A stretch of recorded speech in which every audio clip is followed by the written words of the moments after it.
Məşğulluğa dəstək layihəsi çərçivəsində məhz benefisiarlarla məlumatlandırma görüşü keçirilib. Əmək və Əhalinin Sosial Müdafiəsi Nazirliyi tərəfindən Dünya Bankının maliyyə dəstəyi ilə icra olunan layihəyə müraciət qaydaları barədə məlumat verilib. Bildirilib ki, məşğulluğa dəstək layihəsi üzrə benefisiarlar qurduğu kiçik biznesə işçi qəbulu ilə bağlı xüsusi güzəşt əldə edəcəklər.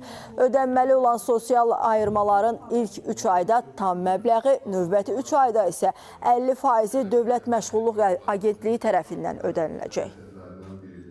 Yardım mexanizmləri qısa müddətli dəstək olurlar və bir ilin az təminatlı ailələrin əmək bazarına inteqrasiyasını təmin etmək, onların məşğulluğunu təmin etməkdən ibarətdir və eyni zamanda layihə çərçivəsində də biz hazırda bir sıra pilot layihələr həyata keçiririk. Həvəsləndirmə mükafatları müsabiqəsi layihəsi, proqram layihənin mahiyyəti ondan ibarətdir ki, vaxtilə məşğulluq dəstək layihəsi çərçivəsində özə məşğulluq proqramına cəlb edilmiş, aktivlərlə təmin edilmiş vətəndaşlarımızın əlavə dəstək olaraq onlara dövlət tərəfindən onların ehtiyaclarına uyğun olaraq əlavə avadanlıqlar verilir ki, onlar öz bizneslərini daha da inkişaf etdirsinlər, kiçik sahibkarlara çevrilsinlər.